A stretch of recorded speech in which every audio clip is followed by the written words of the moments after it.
Un vrai grand ne te fait jamais te faire sentir petit. Un vrai grand te fait sentir la grandeur que tu es, mais que tu ne connais pas encore de toi et que tu n'as pas encore réussi à incarner.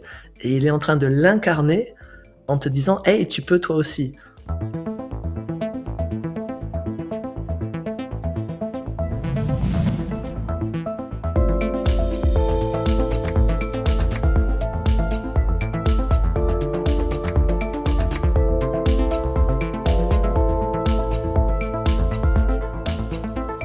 Comment le mouvement de la vie serait enrichi si tu permettais à ton corps la danse qui est la sienne, en amont de tout jugement que tu peux porter sur les mouvements qui te traversent?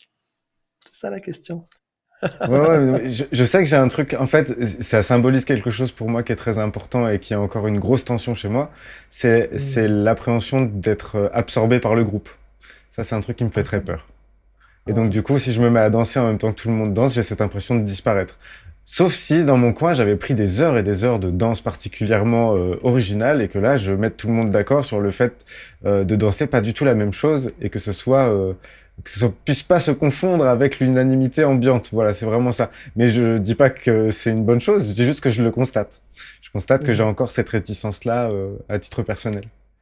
Ce qui sera sans doute intéressant si tu te retrouves une fois comme ça en groupe et le moment où il y a la peur qui arrive de: «Et si je danse avec eux du même mouvement qu'ils sont en train de faire, je risque de disparaître», c'est juste de regarder qui est en train d'avoir peur de disparaître. Qu'est-ce qui pourrait disparaître de toi? C'est qui es-tu quand ce que tu crois qui peut disparaître a disparu? Hein, c'est qu'est-ce qui peut disparaître? Et parce que ça, c'est un mouvement assez spécifique du mental qui craint toujours de disparaître. Que ce soit par la danse, que ce soit par le chant, que ce soit, par, l'absence de mots ou de pensées, hein. C'est la plus grande peur du mental, c'est il y a des endroits au-delà justement de ce qu'il perçoit comme étant lui, auxquels il n'a pas accès. Et là, dans ce que tu parles là, quand je me relis, et je perçois par exemple, je vois ces immenses bancs de poissons, tu sais, dans la mer qui sont tous ensemble et puis d'un seul coup, ils changent de côté tous ensemble et il y a plus effectivement un poisson.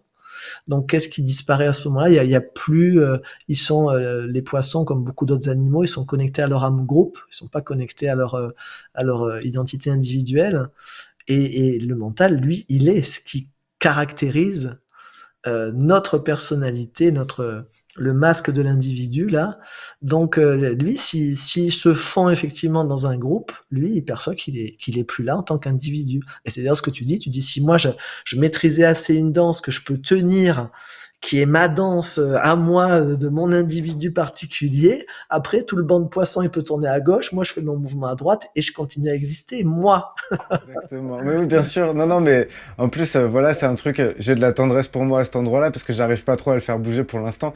Mais je me dis que ma vision, tu sais, de l'apocalypse, tu sais, si jamais on m'envoyait en enfer, il y aurait un animateur qui dirait, bon, bah maintenant, on va danser un Charleston et on va faire ça tout le temps. Et puis après, il y aurait une autre activité où on fait tous pareil. Et ce serait une suite comme ça, où il y aurait un groupe qui ferait exactement pareil que moi, et moi je serais obligé, condamné à faire la même chose. Bon, ça m'amuse plus que ça me terrifie. Il y a Aujourd'hui, c'est aussi, quand même plus quand sympa. quand tu dis il y a pas que ce mouvement de dissolution qui est là. C'est quand tu dis ça, j'entends aussi, il y a quelque chose chez toi mais qui aspire vraiment aussi enfin, qui a conscience du précieux de ta différence. Et donc, quand on est tous, et plus particulièrement évidemment ceux d'entre nous qui sont un peu plus différents de naissance que les autres, on perçoit combien cette différence, c'est un cadeau. Et du coup, bah, si ma différence, elle est absorbée, par la norme justement ambiante du moment, comment je fais pour offrir, le cadeau que je suis? Donc, c'est super ce que tu es en train de Il y a ça, et puis il y a l'inverse. Je dirais, moi, ce que je ressens comme étant l'inverse, c'est que, en fait, si j'étais vraiment tranquille sur le fait de rester moi, même quand je suis dans l'unanimité, j'aurais pas peur d'y plonger. Je mmh. respecterais juste mon envie. Si j'avais envie de danser un Charleston et qu'il y a un Charleston qui se lance, bah, j'y vais, quoi. Mais là, c'est interdit. Donc, quand je vois c'est interdit, j'arrive à être doux avec moi à l'endroit où je sais pas encore quoi faire. Mais je constate bien que la peur de disparaître, elle est appuyée sur l'incertitude d'exister à ce moment-là. Ouais. Et là, quand tu dis ça, maintenant, ce que je perçois, c'est sur un autre plan. Souvent, on a des peurs de quelque chose qu'on a déjà vécu. Alors sûrement pas sur ce plan actuellement, mais toutes nos vies étant simultanées sur plein de plans dans le multivers multidimensionnel, il y a sûrement un plan où tu es en train de vivre que quand tu fais avec les autres, ta différence disparaît. Non pas, je l'ai pris tout à l'heure sur un premier plan qui était le mental, mais là je capte autre chose. C'est effectivement, c'est comme si tu as un super pouvoir qui se dissout en fait quand tu te retrouves mêlé aux autres, et du coup tu as l'expérience que c'est possible que tu perdes ta capacité, que tu perdes ton pouvoir quand tu te retrouves mêlé à une foule. Donc ça peut être intéressant ça effectivement à un moment donné de le contacter, et puis juste de le libérer tout simplement en ayant conscience de ce qui se passe dans le multivers, enfin en tout cas dans mes perceptions et mon point de vue, qui sont que on fait pas les choses à deux endroits simultanément. Donc quand je suis en train d'avoir la perception de oh ça se vit sur un plan, c'est possible je le fasse, je peux être sûr d'une chose, c'est que ici si je le perçois ailleurs, c'est que je vais pas le vivre ici, parce que c'est en train d'être vécu ailleurs. Donc à un moment donné je peux dire ok, juste voilà, je le laisse là où c'est. Et puis moi ici, je vais incarner ce que je suis ici. Et si ça se passe là-bas, c'est pas en train de se passer ici. Donc, et puis je regarde comment c'est dans le système. À ce moment-là, moi c'est ce que je fais souvent. Dans ce moment-là, je me connecte juste avec le plan dans lequel c'est, même si je sais pas exactement où. Et je dis ok, merci beaucoup là-bas de faire cette expérience-là, de disparaître, de faire disparaître ton unicité dans le groupe. Et merci de le vivre sur ton plan, parce que moi ici, ça peut permettre que moi, j'ai pas à vivre cette même expérience.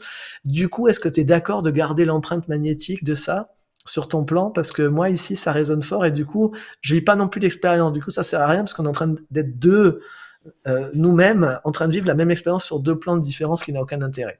Donc, je fais retour à l'envoyeur, et merci de prendre les empreintes magnétiques attachées. Et en général, ça se libère après quand je fais ça. Petite astuce à tester, à tester. Et du coup, j'ai une dernière grosse question, parce qu'après, il va falloir que je passe la main à Gaëtan. Donc, je passe à ma dernière grosse question, mais qui n'est pas des moindres. En fait, est-ce que, d'une certaine façon, la norme n'a pas une vertu d'accompagnement vers l'autonomie? Autrement dit, je me pose la question par rapport à deux sujets qu'on a évoqués. Est-ce qu'avant de déconstruire, il ne s'agit pas d'abord de construire? Et tout à l'heure, on parlait du traumatisme qu'on vit en tant qu'enfant souvent par rapport aux parents et à l'amour conditionnel qui nous est destiné. Mais il y a aussi cette vertu que ça a en nous traumatisant de nous arracher et de nous singulariser et de nous individualiser avant de pouvoir nous individuer. Donc voilà, la question est un peu large, mais je me demande dans quelle mesure les normes sont pas utiles de ce point de vue-là pour pouvoir après les franchir et se trouver soi à l'endroit où on peut se goûter en fait. Mmh. Ouais, tu es en train de demander si on veut sortir du cadre, est-ce qu'il n'est pas pertinent d'abord de construire le cadre? Euh, Moi, je vois ça plutôt à l'endroit de on est dans une planète qui fonctionne d'une certaine manière dans sa relation avec la matière, dans sa relation avec les autres. Tout ici passe, je rabâche depuis tout à l'heure, mais c'est parce que c'est comme ça que je le perçois. Tout passe par le mental. Donc, le mental, lui, ne conçoit pas une liberté qui préexisterait, en fait.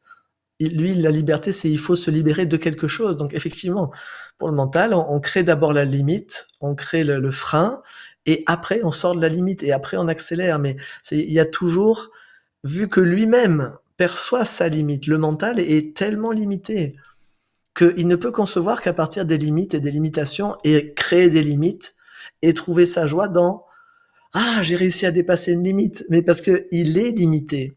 Et tous ces sentiments profonds qu'on a des fois d'illégitimité, ce syndrome de l'imposteur, tous ces endroits où on est toujours dans un endroit aussi qui trouve que toutes les choses semblent un petit peu irréelles, tout ça c'est le mental, parce qu'au fond, il n'est pas complètement stupide. Au fond, il perçoit qu'il baigne dans cet océan infini de conscience, et au fond, il sait très bien l'imposture qu'il est, en fait, auquel nous nous identifions après. Mais il sait très bien qu'il est en train de faire comme s'il est le capitaine du bateau, alors qu'il est censé être un moussaillon, qu'il est censé ne pas du tout être aux commandes. Donc, bien sûr que tant que c'est lui qui va piloter, il va nous embarquer dans des récifs qu'il a lui-même créés, que tu peux appeler le conditionnement ou les structures, tout ça. Et après, comme ça, il va pouvoir faire le capitaine qui manœuvre entre les récifs et dire ouais, vous avez vu comme je suis fort, j'ai dépassé les limites. Mais c'est lui qui les a créés. Donc du coup, Effectivement, dire, est-ce que finalement la norme n'est pas nécessaire, pour sortir de la norme? Mais non, bah non, c'est le mental crée les normes pour sortir de la norme et en même temps se flageller de se juger lui-même comme anormal. Mais tout ça, c'est une construction, du mental. Si tu vis, il y a d'autres espaces tant que la Terre qui vivent avec des réalités tellement différentes, des bases, des fondements tellement différents, dans lesquels il y a jamais rien qui a été posé comme étant une norme, dans lesquels, les enfants, dès leur naissance, sont, accueillis pour ce qu'ils sont. Ce qui veut pas dire que parce que sur cette planète, dès que tu parles de ce dont je vais parler, tu as tout de suite la moitié de la planète qui dit: «Oui, vous allez créer des enfants rois, c'est insupportable, ils vont faire ce qu'ils veulent». Mais pas du tout. Pourquoi on laisserait faire n'importe quoi à n'importe qui? L'adulte qui est là, il est quand même là pour dire aussi: «Hey, ça me va pas quand tu fais ça». Mais pas depuis un endroit qui est parce que c'est la règle, parce que c'est la norme, parce que tu ne dois pas, donc pas à partir d'une référence absolue externe à un enfant, mais juste à partir de la référence interne, relative du parent, qui n'a peut-être pas de joie à ce que tu lui sautes sur la tête, pendant qu'il est en train, lui, de se détendre dans le jardin. Donc il va juste te dire: «Chérie, écoute, je sais pas, qu'est-ce que ça te fait de faire ça? Ça a l'air beaucoup de t'amuser, mais moi, ça m'amuse pas. Donc maintenant, je te demande d'arrêter». Puis si l'enfant continue à un moment, dans ce genre d'endroit, bah, on va à un moment donné faire quelque chose. Mais pas depuis la pensée que c'est normal que je m'énerve parce que ceci, c'est normal que je prenne le pouvoir sur toi parce que je suis ton parent. Juste depuis un endroit qui va être, écoute, je suis désolé, hein. Il se trouve que bah, je suis plus grand que toi et j'ai plus de force que toi. Donc là, je suis désolé, c'est pas ce qui me fait le plus kiffer, mais vu que je vois que tu ne veux pas arrêter et que je trouve aucun autre moyen pour que tu t'arrêtes, je vais te prendre en poids et je vais te mettre à côté. Voilà. Je suis désolé, hein, j'aime pas utiliser la force, mais là, franchement, tu me laisses pas tellement d'autres choix juste là. Donc on va être juste. Il y a des plans dans lesquels on existe d'être à être sans qu'il y ait de normes ou de références de qui doit faire quoi, et du coup, bah, les enfants dans ces espaces-là, leur conscience est beaucoup plus présente et le mental a beaucoup moins de prise. Il y a même certains espaces-temps dans lesquels il n'y a juste pas de mental, il y a juste de la conscience qui fonctionne. Donc, la planète Terre, c'est un projet très intéressant. C'est un projet dans lequel on a quelque chose qui est fondé sur créer effectivement une normativité depuis le mental, avec un projet global qui est d'expérimenter comment passer du mental à une connexion qui est beaucoup plus dans le corps et dans le cœur. Donc c'est un projet super intéressant et ça demande simplement à un moment donné de le percevoir justement au-delà du mental et de découvrir que définitivement, c'est en tout cas ma perception et mon point de vue, et je ne prétends pas que c'est une vérité puisqu'il n'y a aucune vérité mais que des points de vue intéressants. Mais mon point de vue sur tout ça, c'est que la norme n'a jamais eu et n'aura jamais aucun intérêt pour l'être humain, à part lui donner raison quand il veut avoir raison, lui permettre de donner tort aux autres quand il veut donner tort aux autres, et accessoirement, et non pas des moindres, lui permettre de s'auto-juger lui-même et se trouver absolument nul ou anormal. Donc, on voit que dans les trois cas, ça n'a pas un intérêt, et que si je veux m'expandre, si je veux devenir spacieux, si je veux devenir plus conscient, j'ai pas besoin d'avoir construit une norme pour ça, parce que la conscience n'a jamais fait partie d'eux et ne fera jamais partie de tout ce qui est normé et cadré. Elle est l'espace dans lequel tout ça est apparu. Donc le jour où tu fais des expériences d'unité, le jour où tu réaccèdes à cette vastitude que tu es, tu découvres que tu ne t'es pas battu contre les remparts du château, mais d'un seul coup, tu t'es retrouvé comme étant l'espace qui est à la fois autour du château, l'espace qui est au centre de l'enceinte du château, et mieux encore, l'espace qui est entre chacun des atomes qui composent à la fois les remparts du château et tous ses gardes et le roi et la reine. Donc au final, quand tu retrouves ce que tu es, en vérité, tu découvres que il n'y a jamais eu aucun obstacle. Donc il n'y a aucun intérêt d'en créer pour les dépasser, selon mon point de vue intéressant. J'entends, merci pour ça. Moi, dans la question que je posais, il y avait la maigre connaissance que j'ai de la conscience qui évolue au fur et à mesure du temps. Je me rends bien compte que, par exemple, hier, j'ai eu une discussion là-dessus avec des amis. Je me rendais bien compte que l'expérience, l'âge fait que je ne suis plus du tout amoureux de la même manière et que l'amour que je ressentais quand j'étais enfant était d'une puissance qui allait vers l'extérieur et qui partait de l'intérieur et qui allait vers l'extérieur, mais sans connaître cet intérieur. et qu'aujourd'hui, je sais pas comment expliquer le mouvement que ça a fait, mais c'est complètement autre. J'ai l'impression qu'il y a une qualité d'amour qui est différente, et le fait qu'on passe par plusieurs stades, qu'au départ on sache pas vraiment faire le distinguo entre le corps qui finit et puis bah, sa mère, son père, l'endroit où on habite, l'environnement qui apparemment on a une certaine confusion entre les limites de notre corps et puis le reste. Et le fait que ce soit un apprentissage, dans un premier temps, j'ai l'impression que cet apprentissage il est normé et qu'ensuite, au moment où on se sent prêt à transgresser ces normes, parce que la transgression est aussi un sujet que j'aurais voulu aborder avec toi, euh, eh bien, quand on se permet ça, c'est vraiment qu'on est en train de faire un truc pour soi, en fait, et qu'on commence à avoir la possibilité de, quelque part, isoler notre conscience, mais je sais pas, c'est pas vraiment le mot que je voudrais trouver, et c'est celui qui vient, malheureusement. Mhm. Mhm. Je vais prendre un accessoire. Je t'en prie. C'est quand tu disais cette notion d'espace, en fait, que quand tu étais enfant, tu n'avais pas les limites de ton corps et que du coup, tu as dû les apprendre. En fait, ce qu'on apprend et qu'on prend, alors on appelle ça définir le schéma corporel, hein, mais la réalité de ce qui se passe, c'est qu'en fait, quand tu es enfant, tu es comme ça. Tu es comme cette vaste sphère très spacieuse. C'est pas que tu n'as pas conscience des limites de ton corps, c'est que tu es parfaitement conscient, au contraire, de ce que tu es un espace qui est traversé par différentes choses. Et l'éducation qui est faite par les parents et le mode du cerveau, parce qu'on sait très bien que quand on est un bébé humain, on n'est pas fini. On est une des rares espèces sur cette planète. Quand on est, notre cerveau n'est pas du tout fini. Donc il continue de se former lentement et il commence à être fini à peu près vers 18 ans, quoi. Mais avant ça, les couches vraiment du néocortex sont pas totalement finies. Donc au fur et à mesure que le néocortex arrive, et avec l'éducation, on va petit peu à petit peu avoir quelque chose qui se contracte, et qui fait qu'à un moment, va y avoir ce qu'on appelle un schéma corporel. C'est-à-dire maintenant, je sais que je m'arrête là et que toi, tu commences ici. Et là, on commence à jouer le jeu de la relation. Et du coup, on se retrouve à avoir cette perception que tu dis comme étant, ben, l'amour, il vient de l'intérieur. Maintenant, maintenant, il y a un intérieur et un extérieur. Donc, l'amour, ben, je l'ai gardé dedans, hein. Je suis arrivé, ça me traversait. Quand je me suis contracté, j'ai cette perception que je l'ai dedans. Puis maintenant, je vais chercher à le donner à l'extérieur. À l'origine, il était partout, hein. Il n'y avait pas d'extérieur, d'intérieur, de trucs de machin. Donc voilà, je veux dire, dans cet endroit, oui, bien sûr que on aime différemment quand on est petit et qu'on est grand, tout comme on fait les choses très différemment, effectivement, au fil de notre vie. Ensuite, tu as utilisé l'expression la conscience qui évolue. Moi, j'ai pas une perception que la conscience évolue, j'ai une perception que mon conditionnement, ma manière finalement de percevoir les choses, au fur et à mesure qu'elles s'ouvrent, je perçois de plus en plus la conscience qui a toujours été là. Et c'est pas la conscience elle-même qui évolue, c'est ma manière de percevoir et de recevoir et d'accéder au savoir, hein, de la conscience, qui est pas le savoir, la connaissance que j'ai apprise, mais qui est, quand tu es dans cette dimension-là, tu es omniscient, il y a des moments où tu sens les choses, ça te traverse et tu dis tiens, demain il va pleuvoir, on te dit ah bon, pourquoi t'as regardé la météo? Non, je le sais, tu le captes en fait, tu captes les choses.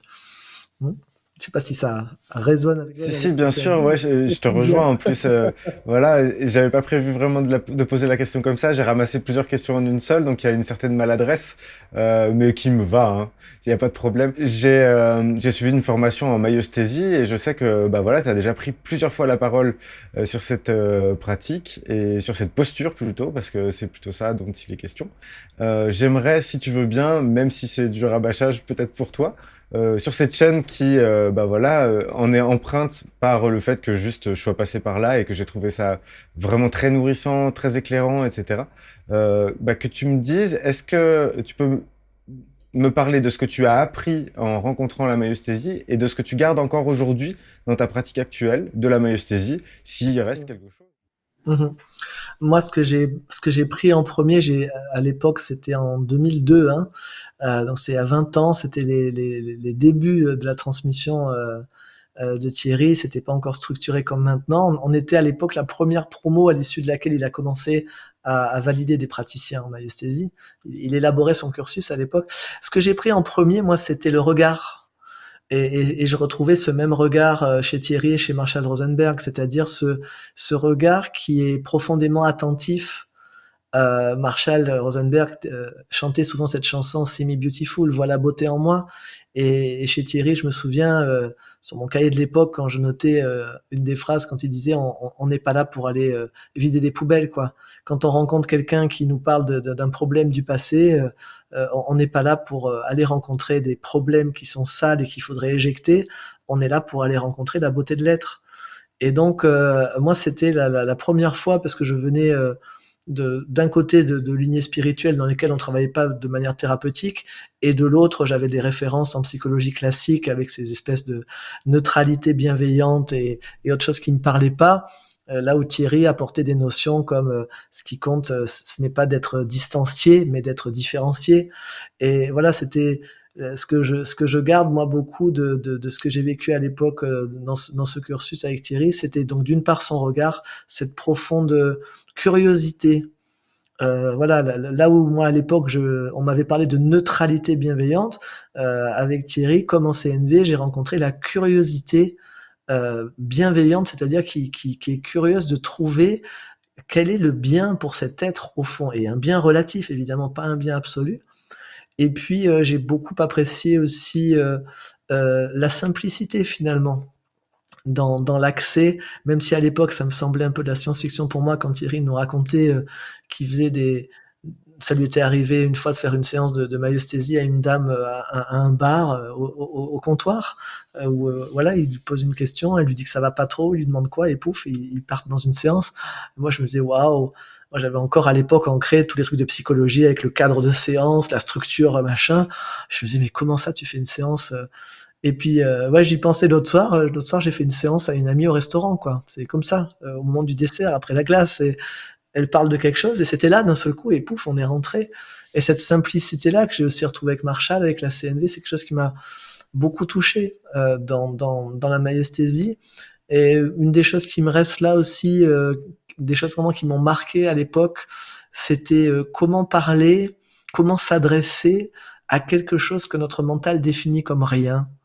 Hein, donc j'ai le souvenir d'un accompagnement qu'avait fait Thierry, où il accompagnait une dame, et puis on rencontre à un moment donné quelque chose qu'aujourd'hui, moi, avec l'approche des MAI, j'appellerais un gardien, une part protectrice, et qui se manifestait pour cette dame par un brouillard blanc. Et donc, en fait, avant que Thierry rentre dans ça, il commence à parler de ce qui se passait dans cette scène qui était un traumatisme, et puis la dame, d'un seul coup, lui dit non, mais là, il n'y a rien, il n'y a plus rien. Et Thierry lui a posé cette question, et c'est comment ce rien? Et moi, j'étais émerveillé de dire mais comment ça, c'est comment ce rien? Elle t'a dit qu'il n'y a rien. Et à l'époque, j'ai dit putain, le mental est tellement stupide. Pour lui, c'est rien, c'est rien. Moi, je voyais que mon mental était prêt à acheter. Ben, elle te dit qu'il n'y a rien. Next, question suivante. Et là, le moment où il dit ça, et à l'époque, je me souviens, ça avait ouvert mon percevoir. Enfin, notre percevoir est très très puissant, mais comme notre mental ne sait interpréter que le percevoir cognitif, que celui qu'il arrive à attraper, interpréter, mettre des mots, mettre un sens. Et là, d'un seul coup, j'ai dit waouh. En fait, si j'ouvrais mon percevoir non cognitif, je percevais qu'il y avait quelque chose. Et là, cette toute petite question, et c'est comment ce rien? Et la dame a commencé à décrire, c'est comme un nuage blanc. Ok, ce nuage blanc, est-ce qu'il veut quelque chose? Est-ce qu'il a une attente? Et voilà, on était rentré dans la magie du percevoir que j'ai développé pour moi plus tard, beaucoup plus encore avec le focusing, qui est une approche qui reste vraiment en permanence avec du diffus, du tout ça. Donc voilà, ce que j'ai gardé de cette époque-là, c'est vraiment avant tout le regard de Thierry, ce regard infiniment bienveillant qui voit toujours le trésor chez l'autre. Et puis la simplicité aussi, le fait de dire c'est possible que ce soit simple et direct si on est bien placé, si on est différencié, et si on voit l'autre comme pouvant être potentiellement sa propre ressource, et non pas comme nous devant aller être le sauveur de l'autre, alors il peut se passer des choses magiques. Et puis si on garde cette curiosité profonde. Donc là, quand tu me demandes qu'est-ce que je garde aujourd'hui de ça, ben, je l'ai toujours gardé. Ça, pour moi, ça n'a jamais été invalidé par quoi que ce soit. Après, j'ai eu l'occasion d'approfondir beaucoup avec la CNV, de me former à l'IFS, de développer après moi les MAI à partir de tout ça. Donc voilà, je dirais que j'ai développé des axes qui pour moi me semblaient intéressants, parce que l'IFS amenait en particulier la systémie intérieure, et puis cette notion d'avoir une attention particulière pour certains types de parts intérieures de l'être, comme les parts protectrices. Donc voilà, j'ai beaucoup développé des choses, mais les fondamentaux finalement de ce que j'ai reçu de Thierry, pour moi c'était une transmission vraiment d'être à être. Ça, c'est toujours resté, je garde toujours une profonde tendresse pour Thierry et puis pour tout ce qu'il a développé en autodidacte, hein, depuis toutes ces années. J'honore aussi beaucoup ça chez lui, sa capacité à se déployer comme ça, sans avoir eu de support ou de reconnaissance extérieure des facultés ou autres, qui l'ont toujours un peu boudé à des endroits. Mais comme, voilà, pour moi, tu vois, quand ça fait une jolie boucle avec tout ce qu'on parle des normes, voilà, comment on peut oser sa différence et oser continuer à explorer quand on perçoit quelque chose et qu'on se dit, et si ma différence c'était de la contribution. Et c'est une merveilleuse approche, tu vois, comme Carl Rogers à l'époque est sorti des sentiers battus avec une approche centrée sur la personne, tout comme Marshall Rosenberg est arrivé derrière en allant encore un pas plus loin que ce qu'avait fait Carl Rogers, en approfondissant avec les besoins. Je crois que voilà, chacun de ces êtres apporte une pierre supplémentaire comme ça à cet édifice de la relation thérapeutique et de la relation d'être à être. Et j'ai beaucoup de gratitude pour la contribution qu'est Thierry depuis toutes ces années. Ok, ben merci pour ce témoignage. Et puis c'est vrai Et que toi? comme c'est à la fois quelque chose de très vivant, la maïesthésie, puisque justement peu d'approches ont encore la personne qui est à l'origine de cette approche-là, qui est encore en train de bricoler dessus. C'est-à-dire que c'est pas fermé, c'est encore en mouvement. Ben, on a cette chance-là à la fois que ce soit très vivant et à la fois que la plupart des gens qu'on croise, et quand je dis je fais de la maïesthésie, il vaut mieux rien dire parce ils comprennent mieux quand je leur dis rien que quand je leur dis le mot. Ou il y a forcément soit mayonnaise, soit maïotique, ça dépend. Il y a deux catégories de gens, ça va pencher d'un côté ou de l'autre. Et voilà. Mais donc merci pour ton témoignage parce que ça apporte, voilà, à chaque fois que tu vas en parler, tu vas apporter une visibilité à cette pratique qui mérite, je crois, d'être Oui, c'est étendue. des familles cousines souvent, hein, quand j'en parle, j'avais écrit dans un article une fois dans Psychologie Magazine, c'est des familles cousines, tu vois, depuis Rogers, tout ça, ces approches centrées sur la personne, et puis ensuite ces types de thérapies qui prennent vraiment comme point de base que l'accompagnant est un accompagnant, ce que Thierry appelle le guidage non directif, toutes ces choses-là, et l'endroit où on va aller à la rencontre de l'être dans une dimension de lui-même qui est toujours au présent, même si lui il la vit comme étant du passé, et où on va l'accompagner à être une ressource pour lui-même plus petit.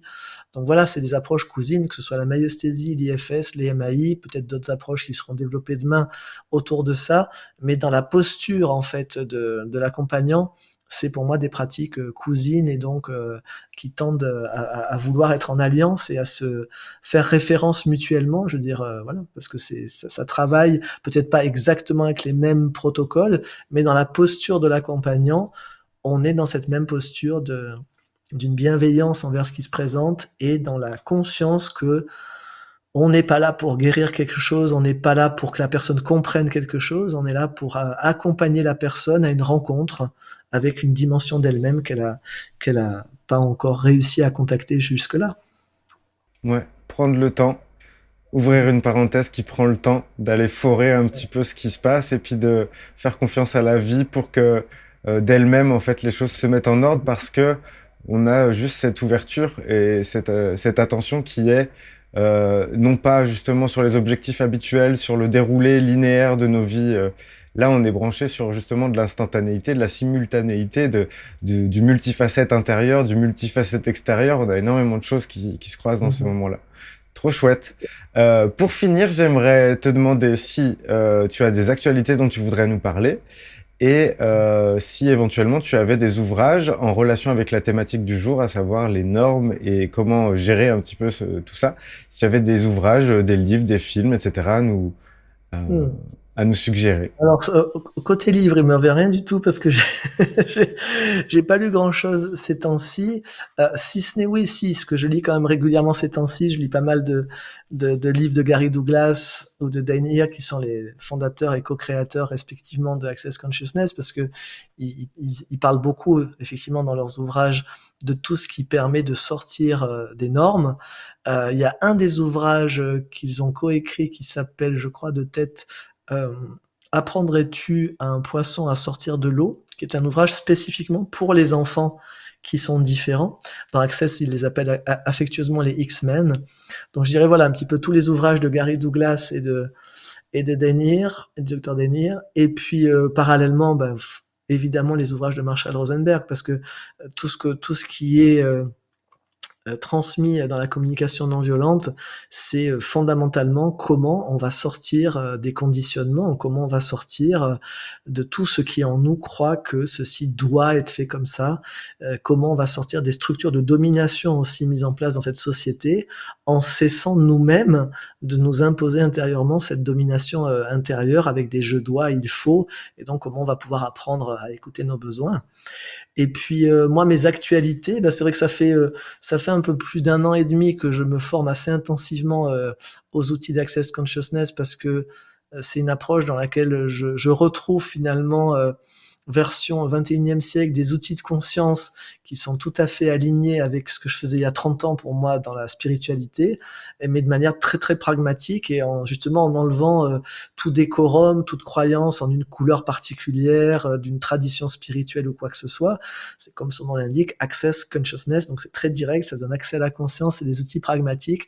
Et donc voilà, dans mes actualités, vu que maintenant j'ai une salle, je me suis offert vraiment ce beau cadeau de louer une salle que j'ai fait refaire en Suisse, à 10 minutes de chez moi, dans le canton de Vaud. Et donc dans ce lieu magnifique que j'ai appelé l'Atanor, donc un espace alchimique de transformation, je propose régulièrement des stages. Donc on peut trouver tous les stages que je propose dans la rubrique agenda de mon site aucoeurduvivant.com.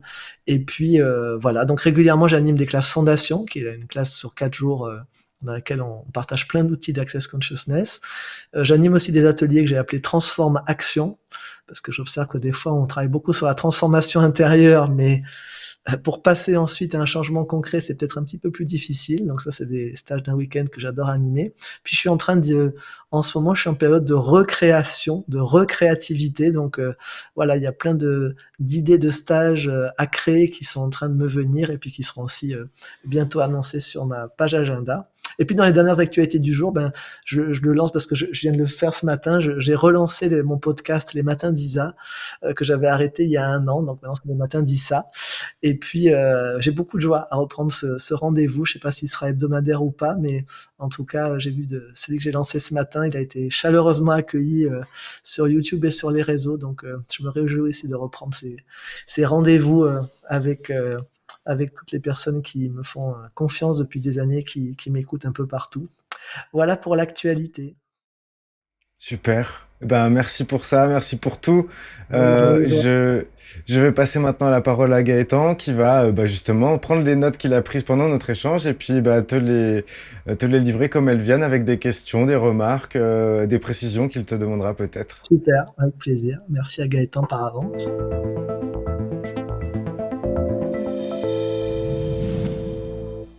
Issa, merci beaucoup.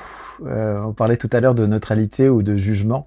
Je vais me permettre un jugement ou des jugements personnels au départ, en évoquant que j'ai trouvé tout ce que j'ai entendu extrêmement ressourçant, extrêmement fluide. Ça m'a vraiment impressionné au niveau de tout ce que tu pouvais nous évoquer aujourd'hui. Tu parlais de cadeaux à un moment donné, quand parfois on s'engage dans le monde. Et en tout cas, pour moi, tout ce que j'ai pu entendre de toi aujourd'hui et la façon dont tu as su l'exprimer ressemblait à de beaux cadeaux. En général, je ne vais pas jusque-là dans la livraison de mon intimité, mais j'avoue, et c'est pas classique pour moi, que pendant que je vous écoutais, et bien sûr des expériences, des aventures personnelles, en fait j'ai pleuré.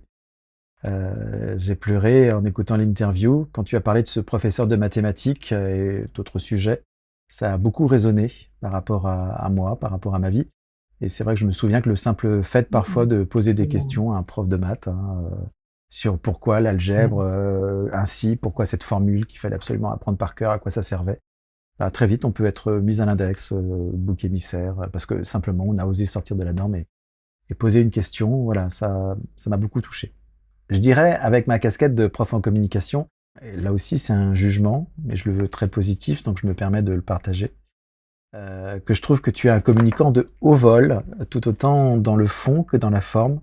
Et bravo, bravo pour ça, c'était vraiment un plaisir de suivre, tellement j'ai trouvé tout ce que tu nous as présenté très fluide, avec beaucoup de clarté aussi dans ce que tu décrivais. Donc, vraiment, merci pour tout ça. Bah, merci à toi Gaëtan, puis avant que tu continues, je voudrais te dire, je suis très touché que tu partages l'endroit où tu as été touché. Merci je le reçois comme une marque de confiance, donc je suis touché particulièrement en entendant à l'endroit où ça t'a touché. Et puis merci aussi de me partager tous les besoins qui sont rejoints chez toi en m'entendant côté clarté, côté sens, côté compréhension. Je suis vraiment touché et ravi d'entendre que ça a été une contribution pour toi. Merci beaucoup. Merci à toi. Ce que j'ai retenu, comme tu l'as dit sur le début de ta période de vie, c'est cette impression parfois d'être presque extraterrestre. Une période où tu arrivais à lire jusqu'à 2 livres de science-fiction par jour. Il y avait cette appétence, finalement, cette nourriture, mais quelque part, quand tu as évoqué la science-fiction, je me suis dit, pour un extraterrestre, c'est relativement congruent. À un moment donné, tu nous as parlé de séries, en particulier la série La Servante écarlate. Et cette série dystopique, je me suis à ce moment-là demandé pendant l'entretien, alors on pourrait se dire évidemment ces séries dystopiques, le but c'est de parler, de dénoncer les risques potentiels d'évolution de la société, mais dans quelle mesure, avec cette machine hollywoodienne, on n'en viendrait pas finalement à préparer les consciences à ce qui peut advenir? Qu'est-ce que tu en penses? Bonne question, très bonne question. Je crois que ça joue dans les deux sens. Je crois effectivement que les créateurs captent des fois des choses. Et tout comme il y a quelques années, dans la série américaine Scandale, ils annonçaient une femme président. Et c'était l'année suivante, il y avait Hillary Clinton contre Trump. Et moi, je m'étais dit, tiens, est-ce qu'ils sont en train d'annoncer ou d'avoir pressenti quelque chose? Ou comme Stargate qui parle de choses qui existent aussi depuis la nuit des temps sur cette planète avec les portes des étoiles. Ouais, dans quel sens, ce que j'ai dit tout à l'heure, le cerveau est un récepteur, pas un émetteur. Donc, ouais, dans quel sens les créateurs, soi-disant, de contenu créent et dans quel sens ils sont en train de capter. Je fais en tout cas le vœu que La Servante écarlate reste une dystopie et une œuvre de science-fiction. J'espère et j'ai foi quand même en une humanité qui ne permettra pas que ça aille jusque-là. Mais c'est vrai que ça fait froid dans le dos quand on voit la direction que c'est en train de prendre, ouais, c'est clair. Tu as évoqué aussi la peur de se tromper par rapport à la norme. Tu as parlé de tuer le vivant et tu as parlé d'un droit, le droit à l'incohérence.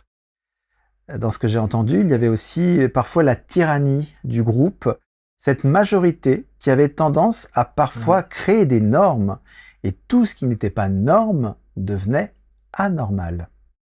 Donc après, je dirais, au niveau du vocabulaire, la norme, ça peut paraître un terme anodin, mais dès qu'on rajoute une simple lettre, la lettre A, tout d'un coup, ça y est, de passer de norme à anormal, je dirais dans notre esprit, tout d'un coup, ça devient waouh, voilà, anormal, ça devient très grave en fait. Mhm. Oui, c'est-à-dire, si tu dis juste, si quelque chose est juste, obligatoirement quelque chose est faux. Si quelqu'un a raison, obligatoirement quelqu'un a tort. Toutes ces polarisations. Donc, si tu crées une norme, forcément, il va y avoir des anormaux. Donc, c'est en ce sens-là que quoi que ce soit qui s'appelle une norme pourrait être une contribution pour l'être humain. Là où, comme on l'a dit, oui, on peut avoir des références, on peut avoir des points de repère, mais quand on crée une norme, on est en train de créer la normalité d'une part, L', et on est en train de créer potentiellement les structures d'ordre, les forces de l'ordre qui vont devoir faire respecter la norme. Donc la norme en elle-même porte sa violence. Elle en est l'origine. Tu nous as parlé de cette phrase qu'on peut retrouver parfois dans certains peut-être discours de développement personnel, la neutralité bienveillante. Et c'est vrai qu'après tout, cet adjectif accolé à neutralité bienveillante donne tout de suite une couleur, donc il n'y a plus de neutralité, évidemment. Tu nous as parlé aussi du thème de l'éducation, avec, je cite, parfois elle pouvait tourner au dressage. Et plus personnellement, je me souviens avoir un jour évoqué ce terme qui m'était venu assez spontanément. Et il y a tout de suite la personne à qui je parlais qui m'a dit « Oh là là, on peut pas employer ce terme-là, on peut pas dire ça ». Bien si, parfois à un moment donné, dans notre ressenti, ça peut être le terme qui nous paraît le plus approprié pour parler de notre histoire. Tu sais, à midi, je parlais avec ma compagne et il me revenait ça. C'était un dessin humoristique, mais qui m'avait pas fait tellement rire. C'est un petit garçon qui est assis à table avec sa cuillère comme ça, sa bavette, et qui dit à sa mère: «Donc si j'ai bien compris, tu m'as appris à marcher et à parler. pour me dire maintenant de m'asseoir et de me taire. Voilà, Ouais. On revient au paradoxe. La norme, pour répondre à une envie de contrôler de l'être humain, un néocortex qui analyse le sens à longueur de temps jusqu'à se sentir surchargé. Ça aussi, ça m'a parlé. Cette envie en même temps de vouloir anticiper pour essayer de réduire le stress, mais au final arriver à anticiper jusqu'à annihiler tout l'aspect vivant parce que la difficulté à accepter au final l'inconstance de la vie. C'est vrai que ça peut être un problème aussi pour moi finalement, cette inconstance de la vie, la peur de perdre tout ce qui a été construit, tout ce qui a été mis en place, parfois laborieusement, et qui peut disparaître en un clignement d'yeux. Tu as évoqué aussi le problème du choix, la peur de se tromper. Et après tout, pourquoi on ne se dit pas tout simplement « et si je me trompe ?» Donc merci d'avoir partagé ton point de vue, ta paire de lunettes, de façon à rendre les choses moins dramatiques, effectivement, par cette phrase. Ok, et si je me trompe, qu'est-ce qui se passe? Oui, je peux pas me tromper, je peux juste faire quelque chose qui n'a pas le résultat que j'avais attendu.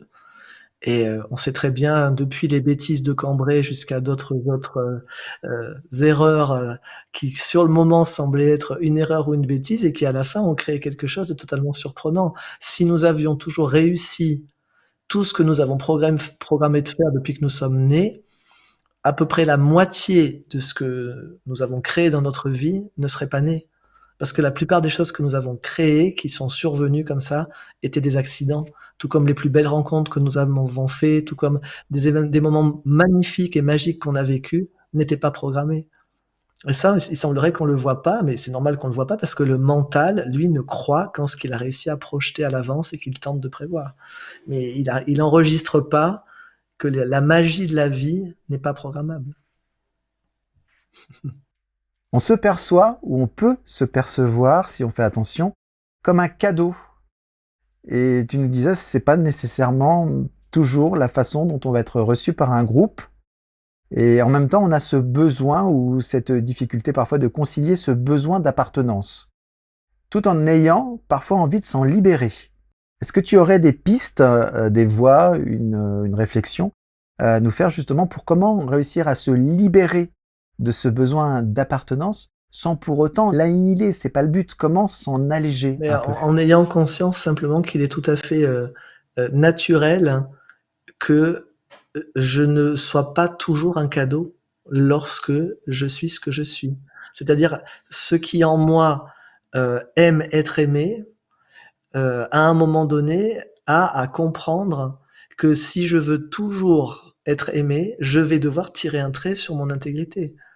Donc, à un moment, je dois donner une priorité. Est-ce que ce que je veux avant tout, c'est être ce que je suis, en prenant le risque d'être quelque chose que peut-être les autres ne vont pas recevoir comme un cadeau, ou est-ce que ce que je veux avant tout, c'est ma sécurité? Parce qu'en fait, c'est ça dont il est question, que l'appartenance, depuis les temps les plus ancestraux, je veux dire, il y a des milliers d'années, si tu n'étais pas en appartenance avec ta tribu, tu étais mort, tu étais un homme mort.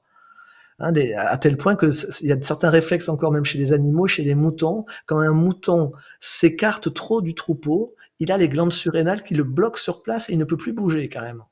Alors nous, c'est pas à ce stade-là, mais c'est quand même bien inscrit chez nous que danger de mort si je m'éloigne trop du groupe. Donc, est-ce que je veux donc rester dans un mode de survie en ne m'éloignant pas du groupe, ou est-ce que je m'autorise à vivre?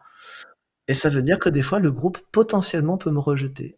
Donc ça, pour moi, c'est ce qui me permet, moi, c'est un chemin sur lequel j'ai toujours jamais fini de processer, parce que moi, à la base, je crois que comme beaucoup d'autres êtres humains, je préfère être aimé que pas aimé, je préfère me sentir en appartenance que pas en appartenance, et je suis toujours aussi choqué quand quelqu'un m'envoie sa haine ou ses jugements, malgré mes 20 ans de CNV et tout le reste, je suis toujours ahuri, parce que moi, c'est pas quelque chose que je fais de cette manière, en tout cas, pas d'une certaine manière.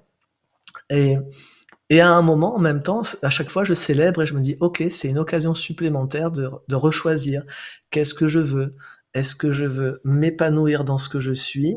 Ou bien est-ce que je veux être en sécurité? À ce moment-là, il faut faire ce que les autres veulent, quand ils veulent, comme ils veulent. Et quand je peux m'autoriser à être ce que je suis, euh, je peux aussi avoir une forme de sécurité qui est que les êtres qui vont m'aimer à ce moment-là, ils vont vraiment m'aimer. Alors que quand je me contrains à être dans leur norme à eux de ce qu'ils veulent de moi, Finalement, à la fin, ils m'aiment, mais le M apostrophe qu'ils aiment, c'est pas moi. Donc, c'est ça, c'est qu'est-ce que je veux? Est-ce que je veux être aimé moi? Si je veux être aimé moi, alors soyons ce que je suis. Prenons le risque. C'est la seule manière. Oser. Mm.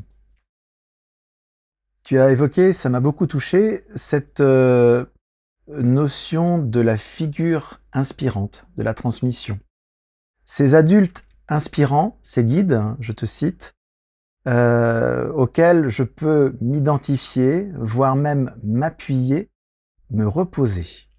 Tu nous as parlé de cette rencontre avec un grand humain que tu as fait lorsque tu avais 28 ans, et tu t'es enfin senti petit.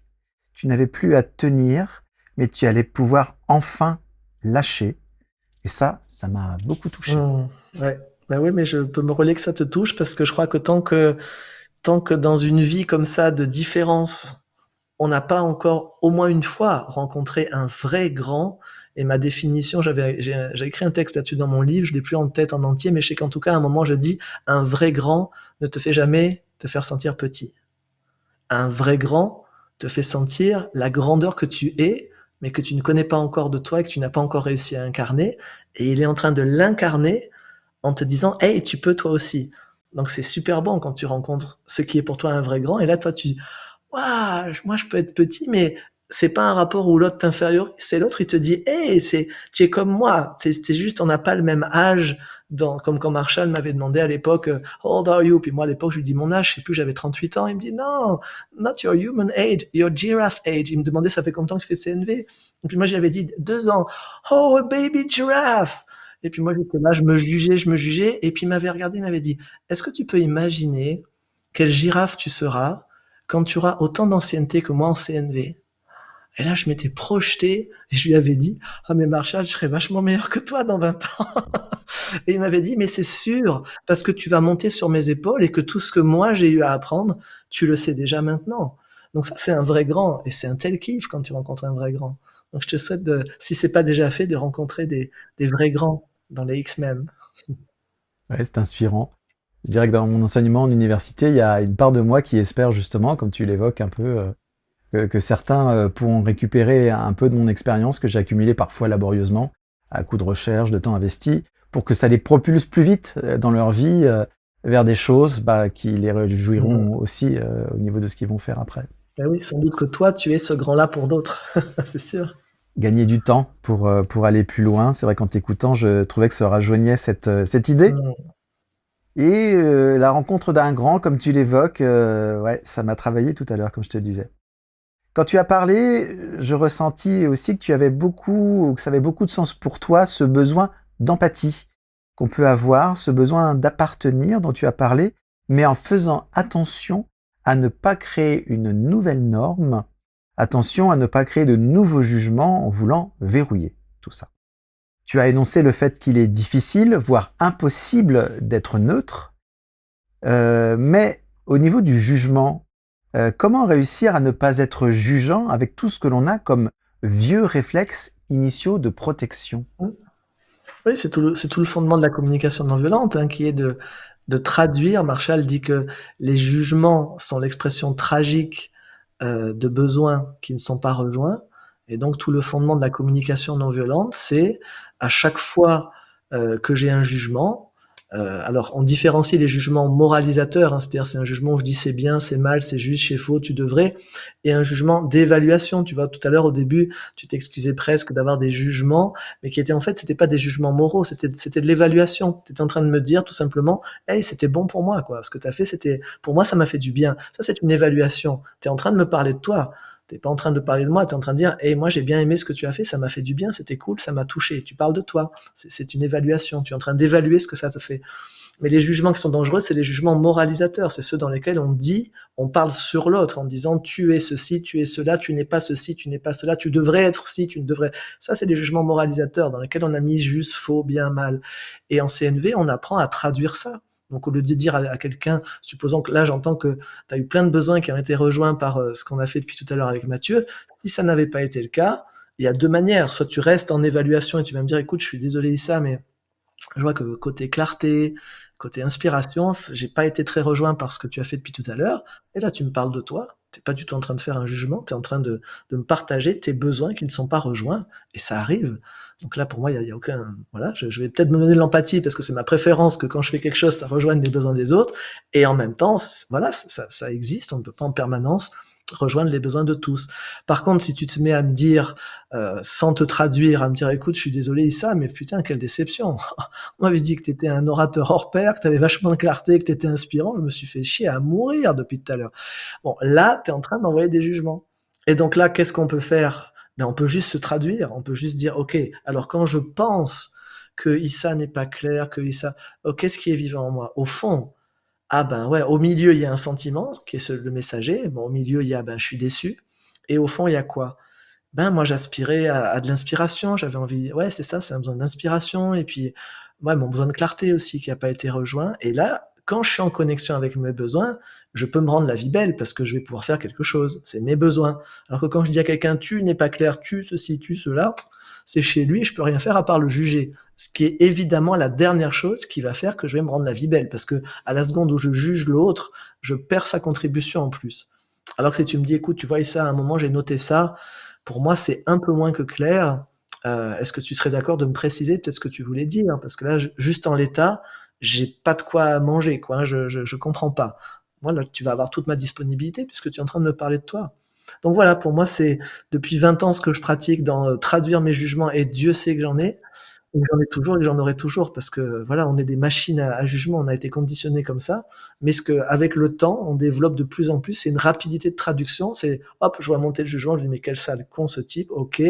Alors, qu'est-ce qui est touché, ok. Et au fond, ah ouais, mais c'est une question ouais, de partage de vision. Ouais, on a une vision tellement différente que du coup, je me sens vraiment loin de lui. Et comme en plus, j'ai pas l'espoir qu'il change de vision, donc je me dis quel sale con. Et donc du coup, je vais pouvoir me rendre davantage la vie belle et peut-être arriver à faire quelque chose dans la relation quand j'apprends à me traduire. Donc pour moi, mon outil magique là-dessus, qui est magique parce qu'il peut vraiment faire des résultats magiques, mais qui demande par contre de bosser pour l'utiliser, c'est la communication non violente. Merci pour ce partage. Tu nous as parlé de la notion de part d'ombre, le fait de l'inclure dans sa vie. J'ai une fois quelqu'un qui m'exposait que selon lui, toute part d'ombre non regardée, tel un dragon métaphorique, finissait par grandir, grossir de façon démesurée au fond de soi. Il m'avait d'ailleurs montré l'arrière de son crâne en me disant cela. Et toi, tu nous dis carrément que cette part d'ombre, ou ces choses que l'on ne veut pas regarder, vont apparaître à l'extérieur de nous jusqu'à revenir à nous. Tu as développé ton rapport à la violence par rapport à cette vision, et je trouvais ça très intéressant. Ouais. Et je pense que ce serait pour les personnes qui vont voir cette vidéo aussi, peut-être juste pour ancrer davantage ça, plutôt que conserver l'expression part d'ombre, qui pourrait vouloir dire qu'il y a une part qui est de l'ombre, c'est les parts à l'ombre. Elles sont à l'ombre, on les garde à l'ombre. Ce ne sont pas des parts composées d'un matériau qui serait de l'ombre, ce que l'expression part d'ombre qu'on utilise souvent peut vouloir dire, et qui fait qu'on va vouloir les garder parce qu'on se dit elles sont composées d'ombre, elles sont pas belles, elles sont pas, c'est pas des parts à mettre en lumière, c'est de l'ombre. Genre, toi, c'est le mal, faut le cacher à la cave. Non, c'est pas des parts d'ombre, c'est des parts à l'ombre. On les garde à l'ombre. Et très souvent, l'origine de ça, c'est notre éducation. C'est des aspects de nous qui n'ont pas été valorisés dans notre famille. Et des fois, on va être surpris de découvrir que dans les parts que nous gardons à l'ombre, on a des qualités de nous qui sont énormes. Mais parce que ces qualités-là ne faisaient pas partie des qualités qui étaient dans le répertoire de nos parents, et donc ils ne savaient pas quoi faire de notre capacité à faire ça. Et donc, moi, une des choses que j'ai le plus entendues quand j'étais enfant, c'était arrête de faire l'intéressant, arrête de faire l'intéressant, parce que j'étais un clown, parce que je faisais le pitre, parce que, donc toi, les qualités dont tu parles depuis tout à l'heure, Gaëtan, en me disant oui, tu es un orateur, ceci, etc., j'ai toujours fait ça, j'ai toujours parlé avec aisance, et je l'ai travaillé, je l'ai développé après. Et je veux dire, j'ai toujours aimé m'exprimer de cette manière. Mais quand j'étais enfant, on me disait arrête de faire l'intéressant. Bon, il se trouve que je fonctionnais en mode rebelle parce que j'avais une conscience très claire que je ne venais pas de ce plan et que ces êtres-là étaient des parents humains et que c'était pas eux qui allaient me dire comment fonctionner. Mais chez d'autres êtres qui viennent d'autres endroits ou qui ont peut-être moins de ressources à un instant T, enfants, ils vont dire ah ok, je dois moins m'exprimer, et donc ils vont mettre à l'ombre un de leurs super pouvoirs. Donc c'est pour ça que je veux juste repréciser que c'est pas des parts d'ombre, c'est des parts qu'on a mises à l'ombre parce qu'elles n'ont pas été mises en lumière, mises sous le feu des projecteurs de l'attention, de la reconnaissance et de l'amour de nos parents et ou plus tard des copains à l'école et ou plus tard des petites copines et petits copains, puis de la société, puis des patrons, etc. Ouais, super. Effectivement, merci pour ta reprécision. Je la trouve essentielle. J'ai parlé de part d'ombre, sans doute le terme que j'ai le plus souvent entendu ou retenu, mais c'est la part à l'ombre. Ce n'est pas du tout, c'est pas la même chose en fait, dans la façon dont on le précise là. Ça recouvre, comme tu le dis, la sensation de puissance Mhm. ou la capacité qu'on peut avoir de se défendre aussi. Peut-être que dans notre histoire personnelle, il y a eu des gens qui nous ont dit de mettre en retrait nos capacités, parce que pour ces personnes extérieures, elles pouvaient peut-être faire peur, sauf que ces parts à l'ombre, en fait, elles sont hyper importantes pour nous ressentir entiers, pour nous ressentir sereins. Et ces parts, elles aussi, sont importantes pour s'unifier, en fait. Donc merci pour cette reprécision sur la part Ouais. à l'ombre. Et tu sais, ce qui me vient en t'entendant, je me dis: «Waouh, c'est énorme».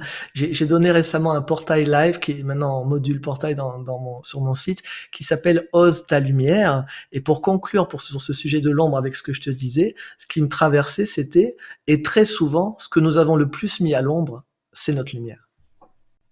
Parce qu'elle n'a pas été valorisée, parce qu'elle éclairait trop, parce qu'elle a ébloui nos parents et notre entourage, et qu'on nous a dit, une des choses qu'on a le plus entendu enfant, c'est tu es trop, tu es trop quelque chose. Et ça, toute une part de l'ombre, qui est à l'ombre, c'est de la lumière, c'est une partie de notre lumière, qui n'a pas été accueillie, qui n'a pas été aimée, qui n'a pas été bénie. Mhm. Béni. Mhm. Ça me fait revenir du coup sur une phrase que j'ai entendue de toi, que j'ai trouvée très jolie. Transformer le monde en un royaume. Ouais, transformer notre monde intérieur en un royaume. Oui, c'est ce qui veut dire, et je suis pas entré dedans et je ne vais pas y entrer maintenant, mais ce qui veut dire la différence entre le monde, dont beaucoup s'amusent à dire que quand on le prend à l'envers, en verlan, c'est le démon, c'est-à-dire c'est gouverné par le diabolon. Le monde, c'est l'endroit où on est divisé et où ce qui règne en nous, ça n'est pas nous. Donc transformer le monde en royaume, dans le royaume, je suis le souverain. Ça veut dire retrouver sa souveraineté intérieure et ne plus permettre que ce qui est le roi en moi ou la reine, le souverain de mon être, ce soit les conditionnements et les normes d'autrui, en particulier celles qui définissent ce que j'ai le droit ou pas de mettre en lumière. J'aimerais conclure sur ce que tu as dit à un moment donné lorsque tu parlais de la norme, histoire de reboucler sur le sujet de cet entretien d'aujourd'hui. Tu nous as dit « Une norme est un tuteur dans une fleur de conscience ». J'ai trouvé cette phrase très inspirée, très inspirante, une sorte de métaphore vers la métamorphose, la fleur, une métamorphose. C'était extrêmement joli et je voulais conclure sur cette phrase que j'ai entendue de toi. Ouais, une norme, c'est dans l'image que je prenais, c'était une norme, c'est ce que le mental, c'est la structure rigide avec laquelle le mental essaye de contrôler l'épanouissement d'une fleur de conscience. Ouais. Ouais. Merci beaucoup, Issa. J'ai été vraiment ému des parcours croisés, beaucoup d'expériences évoquées qui m'ont touché et qui ont résonné pour moi. Je te remercie de m'avoir accompagné sur ce moment d'entretien, même si j'étais de mon côté derrière l'écran. J'espère te dire à très vite, peut-être pour une autre interview. Et quoi qu'il en Ouais, soit, j'ai moi envie de aussi. terminer en te disant continue d'apporter ta lumière à qui est prêt à la regarder. Avec joie. Merci Issa. Merci à toi en tout cas pour être à la fois derrière la caméra et assurer magnifiquement toute la technique. Et puis merci à toi aussi d'être devant la caméra et puis de témoigner comme ça de cœur à cœur, d'humain à humain. Ça me touche beaucoup de percevoir l'endroit où tout ce qu'on a échangé aujourd'hui, ça a été une contribution pour toi. Ouais, merci pour ce cadeau de ce feedback. Et à bientôt. Ouais, je me réjouis qu'on s'en fasse une autre de ce type d'échange. À bientôt Gaëtan, merci. Merci beaucoup Issa pour ta confiance et pour cet échange sincère, riche, humain. Les liens pour accéder à ton livre et à ta chaîne YouTube sont disponibles sous cette vidéo. Et j'aimerais également remercier Gaëtan pour son aide précieuse, son soutien indéfectible et son esprit de synthèse. Et enfin, Merci à toi d'avoir regardé cette vidéo. N'hésite pas à réagir dans les commentaires, à t'abonner bien entendu, et n'oublie pas, surtout, la curiosité est un joli défaut. Salut!